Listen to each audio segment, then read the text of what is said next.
Hi guys, welcome back everyone that's joining in. Okay, so this session, now we're going to start looking at what beliefs that you hold, okay? I can put up the sheet, the questions I ask, so that maybe you can download it and print it off yourself so that you actually have some physical paperwork to work with, because I just find that's just more useful because it's real when you see it. Okay, so as I said to you before, I've got a client who currently I'm working with at the moment, and kindly he said that I can talk about beliefs, his beliefs, okay, to make it a little bit more real for you. So the first questions that we're looking at here is how confident do you feel, okay, in regard to emotions, all right? So as I said, there are three categories: work-related beliefs or education, health-related beliefs, addiction and all of that stuff, and then emotional, which to be honest is probably the biggest part of all of this, because it's our emotions that we are not managing at all, okay, and we don't have great coping skills. So let's have a little look at this. So I ask people these questions. So there's 30 questions I ask with regard to how confident they feel in regards to emotions. Okay, first question: I sometimes say mean things to myself. My client agreed, yes. I never praise myself, yes again. I need a lot of reassurance from my partner and friends, yes. I'm a pleaser because I hate saying no.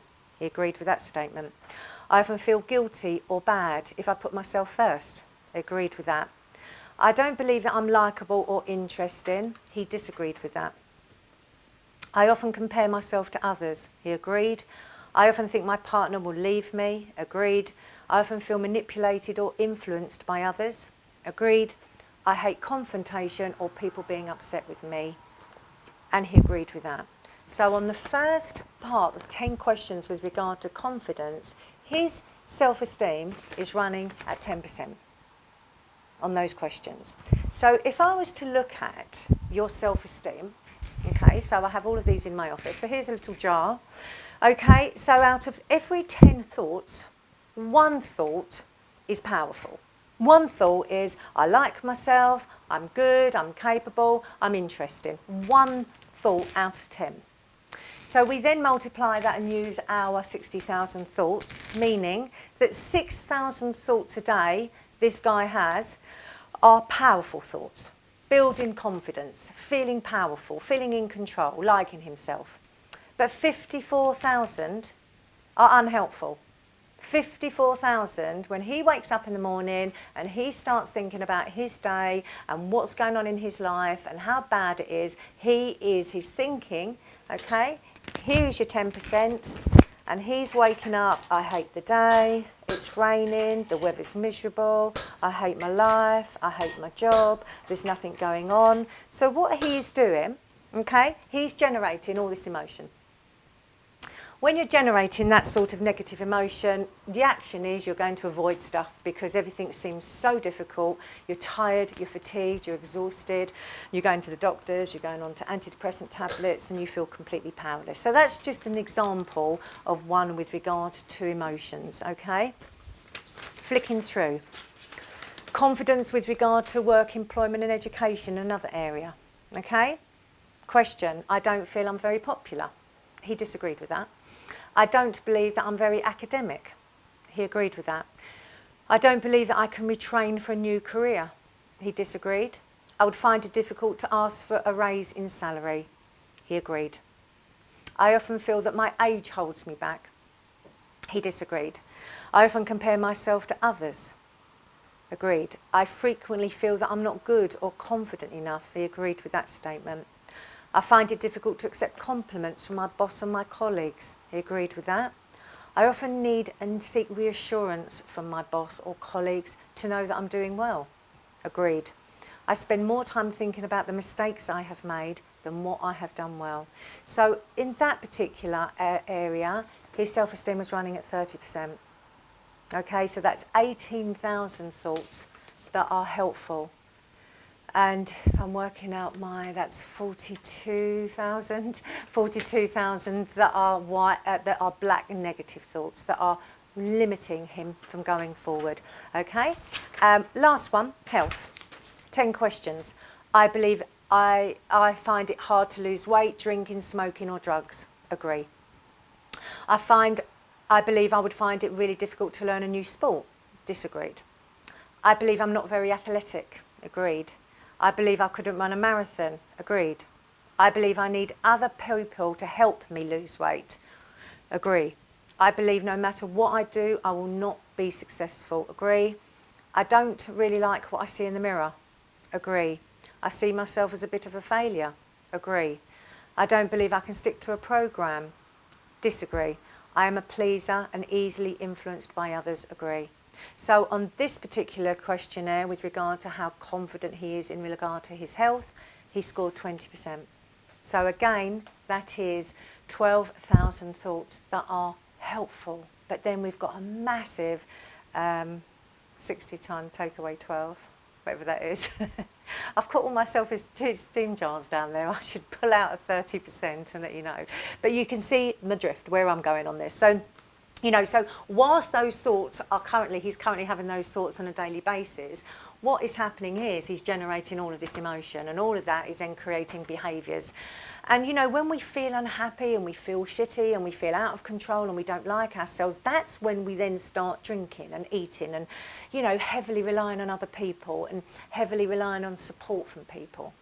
So our self-esteem is one of the most primary beliefs that we have to build, okay? Most people believe that self-esteem is something they have in childhood, that, you know, that was genetic or something. No, absolutely not. Our self-esteem is our current evaluation of yourself today. Okay, so it doesn't matter what happened in your past. That's going to be on another session about the past. It doesn't matter whether you were bullied, whether your parents got divorced, even whether you were abused or anything. It actually, technically, it is your thinking today that is creating how you are going to feel today. And that is brilliant news. It's brilliant news because we don't have to trudge through your whole past to find out what happened and why you've created such poor view of yourself, because it's actually irrelevant. I just need to retrain you today in order to start building self-esteem. So your self-esteem is built. Going on to one of my therapists, one of my colleagues, you know, he's great, Stevie in Ireland, Stevie Chan, and his quote is, if you tread in shit, you don't need to know where you've trod in shit to know you've got shit on your shoes and you need to clean it off. Okay, which then takes back the fact that we don't need to go hunting through the past, because it's today we have the problem. Okay, spending hours and hours and hours searching through the past to try and find the problem actually is going to do nothing at all, because it does not change what's happened, because it's outside our control. We can't change it, but we can change patterns, thoughts, beliefs today. And the more we do this, the better we become at it, the more skillful we become at it, until we've then got a lovely, healthy mind that we are in control of. One more thing on self-esteem. A lot of people have their self-esteem, believe that their self-esteem is generated by external sources. So somebody like Caroline, somebody like Robin Williams, somebody like Paul Gascoigne, somebody that is, you know, in the public eye, a lot of their self-esteem, or most of all their self-esteem, comes from external sources. So, you know, you take somebody out of that situation and they are left to themselves. They have never built their self-esteem. They don't know how to. They've never been taught. So that is a contributing factor. You know, whilst they're on screen, they are loved. Whilst they're on the, you know, on the stage, they are loved. Their evidence is the adulation that they're getting from everybody else. However, okay, when they're alone at home and they come home, it's their own internal self-talk and their internal dialogue with themselves that then starts limiting them and starts creating destructive beliefs and emotions that actually aren't even true. Okay, so what we need to do is train you to build your own self-esteem. I hate to say it, it's your responsibility. Your mind is your responsibility. Being in control of it, learning to be in control of it, learning to build your own self-esteem. So we kind of look at it very much like a battery.